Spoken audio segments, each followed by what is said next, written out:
Would suggest कि आप speech writing जरूर ही करो। कुछ धमाकेदार बनाने के लिए इंट्रोडक्शन में कोट, कंक्लूजन में कोट, बीच में मजेदार पॉइंट्स और उनको सुंदर से डिस्क्राइब भी कर रहे हो। कभी ऐसा ना लगे कि इट्स जस्ट अच्छे से धीरे धीरे क्वालिटी खराब होते जा रहा है। फॉर्मेट जाता है आपका 1 मार्क का। अब फॉर्मेट में क्या है, हेडिंग लिखना होता है ना, वो मेनली आपका फॉर्मेट काउंट होता है। और जैसे आप इंट्रोडक्शन, बॉडी, कंक्लूजन का एक फ्लो मेंटेन कर रहे हो, ये होता है फॉर्मेट में। ये लाइन जैसे ही खत्म होता है, आपका इंट्रोडक्शन एंड नहीं हुआ है। आपके इंट्रोडक्शन में आपने जैसे टॉपिक का नाम मेंशन किया, उसके बाद ही एक कोट दे दो। अगर आप कोट उसके बाद ही ऐड करो ना, तो it marks as a good head start. Hello my rock stars, this is the English educator Magnolia. Welcome to Next Toppers. हम देश का भविष्य बनाते हैं। तो गाइस आज, हाँ आई नो मेरा बैड हेयर डे है, but nobody says anything about that. तो आज हम करने वाले हैं एक राइटिंग स्किल का डिस्कशन। कौन सा? Speech writing. आई नो ये 5 मार्क के आते हैं। बहुतों को लगता है मैम बहुत कुछ याद रखना पड़ता है, बहुत पॉइंटर्स है इसके, तो छोड़ो यार, ये ऑप्शनल है, दूसरा ऑप्शन ले लेंगे। But I prefer and I would suggest कि आप स्पीच राइटिंग जरूर ही करो। प्रैक्टिस करके देखो, कुछ बारी बहुत इजी बन जाएंगे हमारे सेशन के बाद। कैसे, क्यों? जो थोड़े से हम टिप्स और ट्रिक्स समझेंगे, जो हम फॉर्मेट समझेंगे एंड जब एग्जाम्पल्स भी देख लेंगे, तो उसके बाद आपको सच में लगने लगेगा कि ये बहुत ईजी है, हमें ये ऐसे इसको डिसरिगार्ड करते थे। बहुत आराम से आप 5 मार्क फेच कर सकते हो। ठीक है, तो कैसे खेलना है ये फेचिंग वाला गेम 5 मार्क के लिए? चलो डिस्कशन पे चलते हैं और समझते हैं हमारा स्पीच राइटिंग कैसे क्या होता है।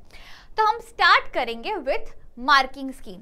ठीक है, तो देखो मार्किंग स्कीम जैसे मैंने बोला 5 मार्क का है, उसमें से फॉर्मेट जाता है आपका 1 मार्क का। अब फॉर्मेट में क्या है, हेडिंग लिखना होता है ना, वो मेनली आपका फॉर्मेट काउंट होता है। और जैसे आप इंट्रोडक्शन, बॉडी, कंक्लूजन का एक फ्लो मेंटेन कर रहे हो, ये होता है फॉर्मेट में। ठीक है, आगे आता है कंटेंट में 2 मार्क।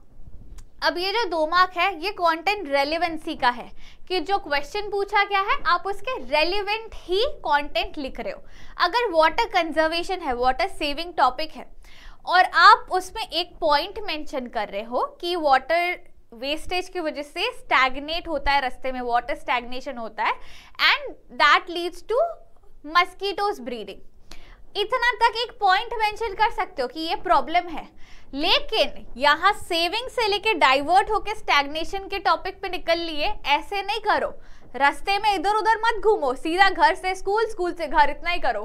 ठीक है, 10 जो कंटेंट पूछा है वो कंटेंट रेलिवेंसी वाले टॉपिक ही, मतलब स्टेटमेंट्स ही आप डालोगे स्पीच के कंटेंट में, बॉडी में।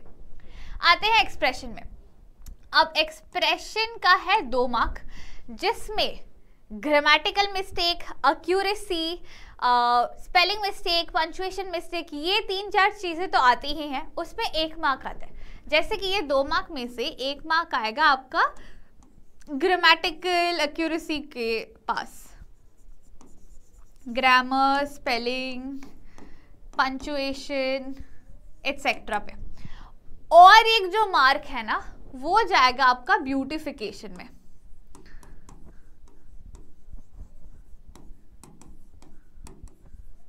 ब्यूटिफिकेशन मतलब क्या? ब्यूटिफिकेशन मतलब कोट ऐड कर दिया आपने। कुछ धमाकेदार बनाने के लिए इंट्रोडक्शन में कोट, कंक्लूजन में कोट, बीच में मजेदार पॉइंट्स और उनको सुंदर से डिस्क्राइब भी कर रहे हो, तो वो सारे एलिमेंट्स चले जाएंगे आपके ब्यूटिफिकेशन में। ठीक है, तो मार्किंग का डिवीजन ये है, समझ लिए, क्लियर, टू द पॉइंट। चलो आगे चलते हैं। अब है थिंग्स टू रिमेंबर। अब ये कुछ चीजें हैं, कुछ टिप्स है जो प्लीज आई रिक्वेस्ट आप याद करके, मतलब समझ जाओ। समझ लिए और उसके अकॉर्डिंग आप क्वेश्चन सॉल्व करो तो आपके लिए बहुत मक्खन की तरह इजी हो जाएगा। तो सबसे पहला, हमेशा जब आप शुरू कर रहे हो ना अपना स्पीच, शुरुआत में ही एकदम धांसू पॉइंट लेकर आ जाओ। ऐसा स्ट्रॉन्ग एंड इम्पैक्टफुल पॉइंट दिखाओ कि सुनने वाले को या जो रीड करे उनको, हर एक को ऐसा लगे कि ये तो कुछ सही में धमाकेदार स्पीच लेकर आए हैं, इसको तो सुनते हैं। देखो, स्पीच राइटिंग सिर्फ लिमिटेड टू एग्जाम नहीं है, आपको स्पीच बहुत जगह देनी भी पड़ती है ना। तो वो कैसे देते हैं, वो स्पीच टॉक कैसे करते हैं, ऐसा नहीं कि सिर्फ स्कूल में स्टेज पे खड़ा कर दिया कि स्पीच दे दो, कॉलेज में भी होता है, जॉब में भी होता है, so there are lot of times जब आपको स्पीच देने पड़ते हैं।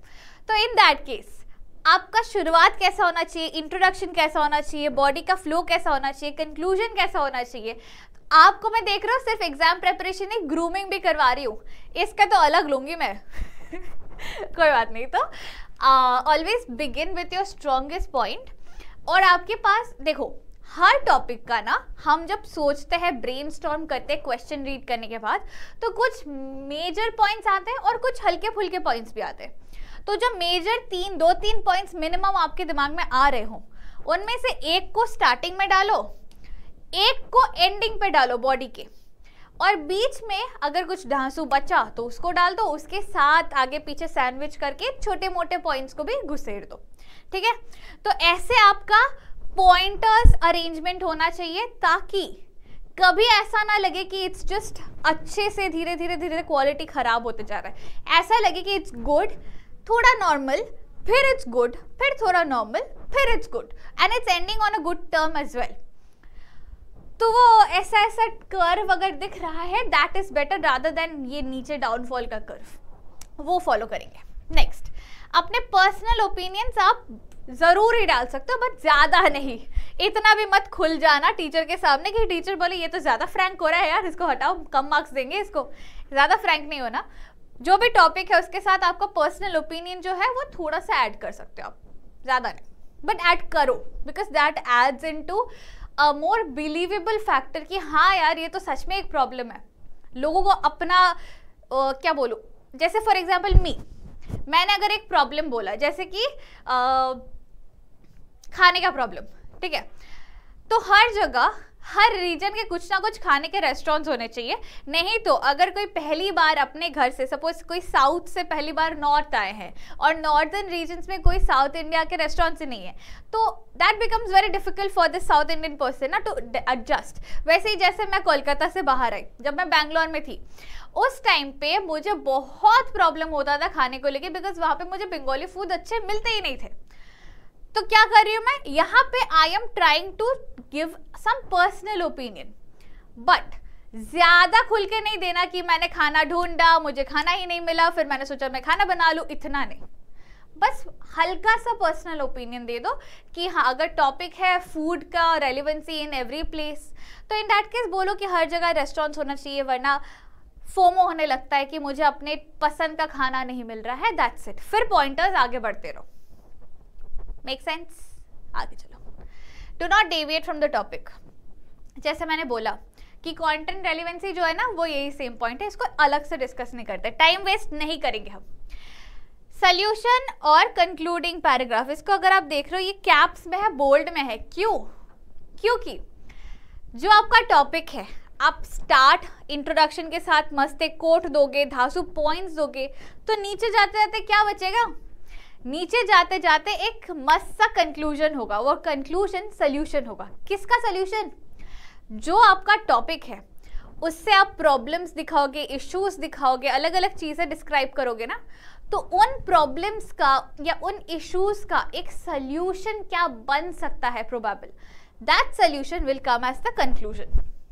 ठीक है, चलो आगे देखते हैं। Add a few quotes relating to motivation for something relevant. मतलब आई वुड सजेस्ट कि अगर ये इंट्रोडक्शन है, ये बॉडी है और ये कंक्लूजन है, तो इंट्रोडक्शन में एक कोट जरूर डालना, कंक्लूजन में भी एक कोट जरूर डालना। बाकी आपकी मर्जी, ज्यादा कोट भी मत डालना, फिर लगेगा कि ये बस फेंके जा रहे, फेंकू इंसान, इतना नहीं लिखना। बस 2 कोट अगर आप दोगे। स्टार्टिंग का कैसा होगा? स्टार्टिंग वाला प्रेजेंट सिनेरियो या आइडियल सिनेरियो दिखाएगा, ठीक है, एंड लास्ट वाला जो कंक्लूजन में आप सोल्यूशन दे रहे हो ना, उस सोल्यूशन को बूस्ट करने के लिए या पंप अप करने के लिए वो एक कोट दे देना कि ऐसा करो तो बहुत बढ़िया हो जाए। तो उस कोट से भी इंसान पढ़ने के बाद या सुनने के बाद they also get charged up कि हाँ अब तो ये करेंगे, सही बोला बंदे ने, ठीक है। And do not exceed word limit. 120 से 150 वर्ड्स का मैं बोल रही हूँ, इससे ज़्यादा तो मत जाना। 120 आपका जनरल टारगेट होता है, 150 से ऊपर ना जाइयो, कुछ भी हो जाए, 120 को अपना टारगेट रखना, वो लिखते लिखते खींचेगा 150 तक, उतना ही खत्म, बस सीमित। ठीक है, चलो अब आएंगे फॉर्मेट का। तो मेन एक दो चीज ही है और बाकी सारे इंफॉर्मेशन को लेके। अब देखो, heading is very very important for format. कोई भी जो टॉपिक है उसको हेडिंग बना के लिखना है ऊपर सबसे पहले, फिर एक लाइन छोड़ना, फिर you start with the rest of the things. अब हेडिंग के बाद सबसे पहला क्या आएगा? Opening line. ओपनिंग लाइन मतलब आप जिनको भी ये स्पीच एड्रेस कर रहे हो उनको वेलकम करना, उनको एड्रेस करना कि आप लोग आए हो, आज मेरा नाम ये है और आज मैं ये बारे में बात करने जा रहा हूँ या जा रही हूँ। That is your opening line. ठीक है, तो it include salutation, introduction and the topic. Introduction किसका? My introduction. ठीक है, कि मेरा नाम ये है और मैं इस टॉपिक पर आज बोलने वाला हूँ या बोलने वाली हूँ। And make sure you do not mention any personal details. तो स्पीच राइटिंग के लिए क्वेश्चन में एक रैंडम नाम दिया जाएगा, उसी नाम को यूज करना, अपना नाम ना लगाना। ठीक है, अब देखो ये जो पार्ट है ना, इसका एक एग्जाम्पल मैंने दिया है। स्कूल्स में जैसे आप क्वेश्चन सॉल्व करोगे या स्कूल से रेलिवेंट कोई स्पीच आप दे रहे हो, क्या क्या हो सकता है? Respected principal, teachers and my dear friends, today I Ramu stand before you all to speak on the topic water conservation. ठीक है, ये एक सैम्पल सेंटेंस है और आप इसको यूज करके depending on the topic modify भी कर सकते हो कि अगर आप अपने स्कूल को नहीं बल्कि किसी और क्राउड को एड्रेस कर रहे हो तो डियर या रिस्पेक्टेड ऐसे सॉल्यूशन, ये सैल्यूटेशन है, ये रिस्पेक्टेड सैल्यूटेशन है, ये सारे किन किन को आप एड्रेस कर रहे हो वो लोग हैं, ये डियर भी सैल्यूटेशन है। फिर आई, ये आपका इंट्रोडक्शन है और ये रहा टॉपिक यहाँ है। ठीक है, ये लाइन जैसे ही खत्म होता है आपका इंट्रोडक्शन एंड नहीं हुआ है। आपके इंट्रोडक्शन में आपने जैसे टॉपिक का नाम मेंशन किया, उसके बाद ही एक कोट दे दो। अगर आप कोट उसके बाद ही ऐड करो ना तो it marks as a good head start कि हम अब इस बारे में बात करने वाले हैं। ठीक है, आगे देखते हैं। बॉडी, ये बन गया आपका फर्स्ट पैराग्राफ, ओपनिंग लाइन और कोट, जो कि एक धांसू इंट्रोडक्शन हो गया। अब आएगा बॉडी। बॉडी में आपको हर एक चीज मेंशन करना है, जो प्रॉब्लम है, कॉज एंड इफेक्ट है, बेटरमेंट है, एडवांटेज, डिसएडवांटेज, एवरीथिंग। ठीक है, तो देखो it's prescribe, you begin with a short introduction जिसमें ओपनिंग लाइन है एंड कोट है। ठीक है, and it's meant to be precise, इसको एकदम छोटा रखना जैसे हमने अभी डिस्कस किया, छोटा सा, short and simple. Next, then you need to explain in the body, explain the current situation, उस सिचुएशन के लेके अगर कोई दिक्कत आ रही है, कोई प्रॉब्लम्स, कोई इश्यूज है, कोई करेक्टिव मेजर्स है कि ये करेंगे तो हमारा ये प्रॉब्लम सॉल्व हो जाएगा, कोई बेटरमेंट का तरीका दिख रहा है या कोई एडवांटेज डिसएडवांटेज दिख रहे हैं इन चीज़ों को लेके, ये सारी चीज़ों को दिमाग में रखते हुए आप अपने शॉर्ट एक्शन पॉइंट्स बनाओ। Next, after that now it is important you follow a sequence. It is possible आपके पास 1000 पॉइंट्स है, एक ऐसा टॉपिक आया जिसको लेके आपके पास 10 पॉइंट्स है। अब 10 पॉइंट अगर आप एक्सप्लेन करके लिखने जाओगे तो it will be very difficult कि आप वर्ड लिमिट भी फॉलो कर लो, है ना। तब आपका काम ये होगा कि 10 पॉइंट है ना, तो हर एक पॉइंट को एक एक लाइन में समराइज करके बोलो कि आपका बोलने का मतलब क्या है। एंड उल्टा भी हो सकता है, कोई ऐसा टॉपिक आ गया जिसके बारे में आपको ज्यादा नॉलेज ही नहीं है, 2 पॉइंट भी अगर दिमाग में आ रहे हैं ना, तो उन 2 पॉइंट्स को अच्छे से एग्जाम्पल और रीजन से इलैबोरेट कर दो। ये होगा आपका अप्रोच। ठीक है, अगर बहुत पॉइंट्स है तो हर पॉइंट को एक एक लाइन में समराइज करके बोलो। अगर 2-3 पॉइंट्स है तो उन 2-3 पॉइंट्स को खुल के एग्जाम्पल, प्रॉब्लम, इसके सोल्यूशन क्या हो सकते हैं, ऐसे डिस्कस करके लिखो। That's the approach that you should follow. ठीक है, बढ़िया। चलो लास्ट में कंक्लूजन जब आपने लिख लिया, मतलब जब आप कंक्लूजन लिख रहे हो उस टाइम पे you thank the audience for their cooperation and their patience. मतलब वो बैठ के आपका स्पीच सुन रहे हैं या पढ़ रहे हैं तो उनको लास्ट में एक थैंकिंग नोट देना पड़ता है, उसके बिना ये इनकम्प्लीट होता है। तो दिस लाइन इज इम्पॉर्टेंट। ठीक है, हो गया। चलो आगे बढ़ते हैं, आगे खत्म कर दे।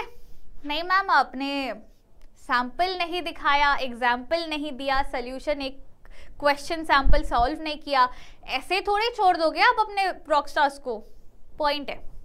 चलो, तो ये आ गया आपका एक सैंपल। प्रॉपर फॉर्मेट को लेके मैंने जो जो अभी डिस्कस किया ना लास्ट स्लाइड में, उन सबको जस्टिफाई करते हुए ये आया।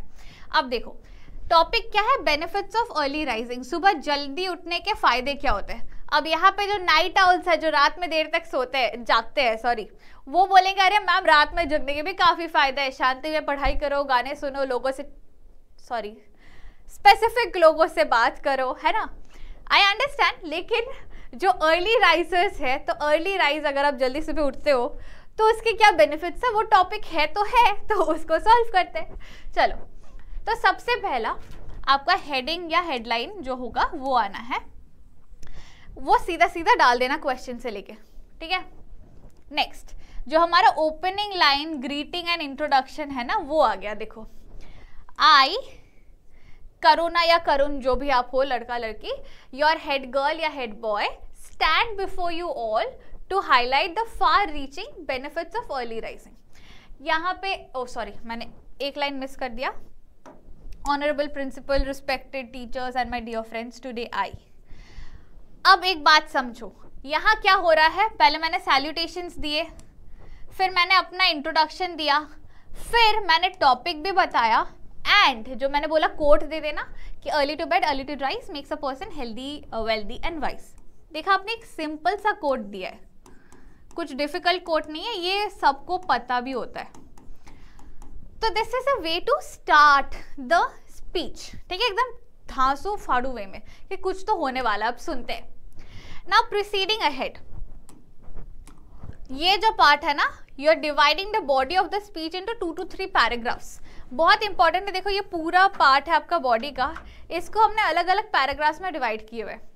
उससे क्या होगा, आपके जितने मेन पॉइंट्स है ना, उनको अलग अलग करके आप लिखोगे तो पर्सन को समझ आएगा, रीडर को समझ आएगा कि अच्छा ये पॉइंट्स हैं इनके, ठीक है। देखो, the words of Benjamin Franklin have been backed by science. It has been proved that morning people are persistent. ये मैं लाइन कर देती हूँ इसका, हाँ, it is proved that morning people are persistent and proactive. तो ये हमारा एक की पॉइंट अंडरलाइन कर दिया हमने पेंसिल से, ठीक है। It leads to better performance, greater success and higher standards of living. Rising up early also relieves stress and tension because it gives you the time to squeeze in workout before you get distracted. That is why morning people tend to be healthier and happier as well as have lower body mass indexes. तो एक main point हुआ, उसको अलग अलग चीजों से describe किया।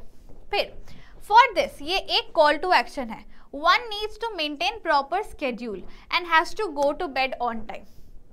Restrict the usage of gadget immediately before going to bed. These tiny steps will help you become an early riser. Researchers have also said that early morning is the best time to study and gain knowledge. This will help you in staying ahead in the class and help you get better grades. Most entrepreneurs are early risers as they believe it is the key to successful, happy and content life. 2 points थे इनके पास 5, 6, 7, 10 points नहीं थे, क्योंकि उनको topic के बारे में ज्यादा इंफॉर्मेशन नहीं था।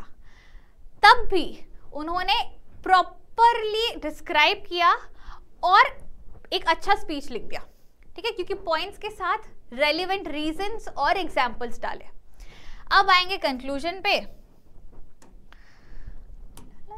ये हो गया हमारा कंक्लूजन की hence if you don't develop, यहाँ पे क्या हो रहा है, एक सोल्यूशन दे रहे कि if you don't develop a habit of waking up early before the rest of the world you won't be able to change the world. तो ये नॉट जस्ट अ सोल्यूशन, एक मोटिवेशन भी है कि दुनिया बदलना है तो जल्दी उठना शुरू करो और early to bed early to rise वाले इंसान बनो, ज्यादा दम, ज्यादा ताकत, ज्यादा एनर्जी, फुर्तीला बनोगे। तो वो एक मोटिवेट भी कर दिया। फिर थैंक यू, या फिर एक लाइन भी लिख सकते हो ऐसे कि thank you all for paying attention to my speech and I end my speech here बोल के एंड भी कर सकते हो, बट एक थैंक यू डालना, थैंक यू नोट डालना इंपॉर्टेंट है, ठीक है। दैट्स इट, यही होता है, स्पीच ऐसे ही लिखना होता है। एक और एग्जाम्पल दिखाती हूँ मैं। इसमें मैंने आंसर पूरा नहीं लिखा है पिछले वाले जैसा, वो काम आपका है, बट मैंने आपको काम इजी करने के लिए क्या किया है, की पॉइंट्स डाल दिए। तो क्वेश्चन क्या है या टॉपिक क्या है, इंपॉर्टेंस ऑफ क्लेanलीनेस, साफ सफाई की जरूरत। ये तो बहुत ज्यादा जरूरत है भाई, इसको लेके डिबेट भी नहीं कर सकते कि जो आके घर में ऐसे सॉक्स खोल के ऐसे ऐसे फेंक देते हैं, कपड़ा खोल के ऐसे फेंक देते हैं, फिर घर वैसे ही रहता है, तो भाई सुधर जाओ, सही नहीं है। तो इंपॉर्टेंस ऑफ क्लेanलीनेस के लिए पहले होम, स्कूल, होम सराउंडिंग्स को साफ रखने की ज़रूरत, प्रेजेंट स्टेटस क्या है, प्रिवेंट्स डिजीजेस, इसको प्रैक्टिस करने, मतलब क्लेanलीनेस को प्रैक्टिस करने की ज़रूरत क्यों है, फिर reflects the character of the nation, मतलब अगर आप एज एन इंडिविजुअल साफ सफाई शुरू करते हो तो धीरे धीरे आप उसको प्रमोट करोगे अपने आसपास के लोगों को, तो वो जितना स्प्रेड होगा, लोग कचरा रास्ते पे कम फेंकेंगे, रास्ता क्लीन होगा, नेशन क्लीन होगा, बिगर कॉज है ना। बेनिफिट्स ऑफ क्लेanलीनेस और फिर एक कंक्लूजन या सोल्यूशन। ये कुछ पॉइंटर्स हैं जिनके साथ आप ये टॉपिक लिखोगे फॉर होमवर्क, ठीक है, ये आपका होमवर्क क्वेश्चन है, प्रैक्टिस करो खुद से। Now I am giving you another solution, ये पूरा क्वेश्चन है और उसका आंसर लेंगे, ठीक है। तो क्वेश्चन क्या है, आप इधर अली और आलिया हो, कंग्रेचुलेशन आलिया, आपको बेटी हुई है राहा। हेड गर्ल या हेड बॉय हो अपने स्कूल के, तो अगर यहाँ पे स्कूल का नाम नहीं मेंशन है तो आप उसको XYZ स्कूल बोल सकते हो या ABC स्कूल बोल सकते हो, just give a random name to your school, ठीक है। You are deeply disturbed by the rising cases of aggressive behavior of students in your school. तो टॉपिक ये है, ठीक है, aggressive behaviors of students in school. Now you decide to speak during the morning assembly about it. Write a speech on indiscipline in school. Topic heading मिल गया आपको, ये 3 word ही आपका हेडिंग है। अब हेडिंग के आगे भी तो कुछ लिखना है ना, वो क्या है देख लो, ये रहा हेडिंग आ गया। सबसे पहला हमारा फॉर्मेट बन गया। फर्दर इंट्रोडक्शन में आते हैं। It has been reported that number of fights and cases of bullying has gone up tremendously in the last few months in our school. Good morning to one and all present here. Today I, Ali or Alia, your head boy or girl, stand before you to throw light upon the grave issue of increasing indiscipline in school. अब देखो इसने क्या किया है, इसने पहले जो problem है उससे शुरू किया है कि ये मुद्दा है बॉस। नाउ मेरा नाम ये, मैं इस टॉपिक पे बोलने वाला हूं। तो वो स्टार्ट में ही चार्ज अप कर दिया। द पहला line is very impactful, then वो अपना इंट्रोडक्शन करके खत्म किया फर्स्ट पार्ट। अब आएंगे बॉडी पे। बॉडी पे क्या लिखा है? It has been brought into limelight that disobedience of teacher, bullying, fighting with peers, truancy, insults is becoming a common trend. Not only this, there have been complaints of parents witnessing a shift in their child's behavior. This is resulting in a lot of children getting hurt emotionally, mentally, physically. The impact of this attitude is having on kids at early age is disastrous and irreversible.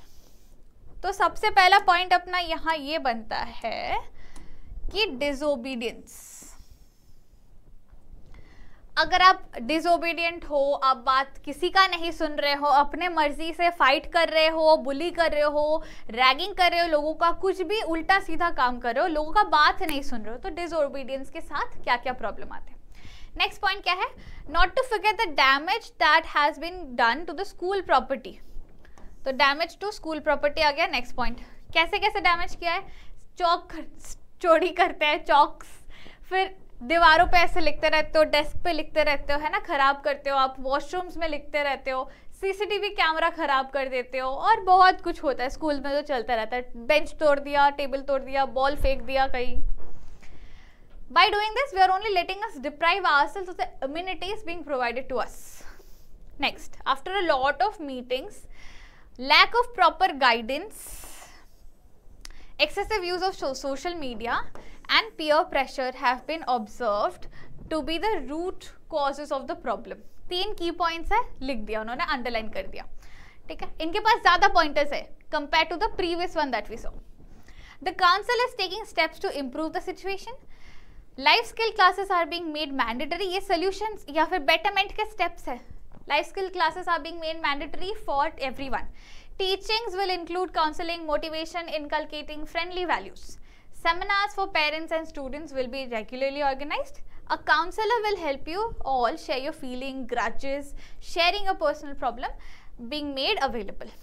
We are doing everything we can and we expect the same from you. हो गया. अब आएंगे conclusion पे.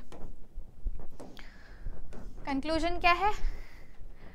So let's join our hands together and build an environment when we all are encouraged, motivate and help to be kind to each other, for we are good and civilized beings capable of a lot of love. तो यहाँ पे एक call for action या solution line है कि चलो साथ मिलके एक बेटर एनवायरनमेंट बनाते, इनडिसिप्लिन हटाते. और लास्ट में आएगा आपका क्या? Thank you. ये आएगा लास्ट में. ठीक है, एक और सैंपल मिल गया. इजी है, ज्यादा डिफिकल्ट नहीं, इतना ही है बॉस. That's it. तो आई होप आप tips and tricks and guidance follow करके मोर एंड मोर क्वेश्चंस को सॉल्व करोगे and this will definitely help you for getting those 5 के 5 मार्क्स. तो चलो गाइस, मिलेंगे हमारे अगले लेक्चर में. Till then stay smiling, stay happy. Signing off your teacher Magnolia. Bye bye guys.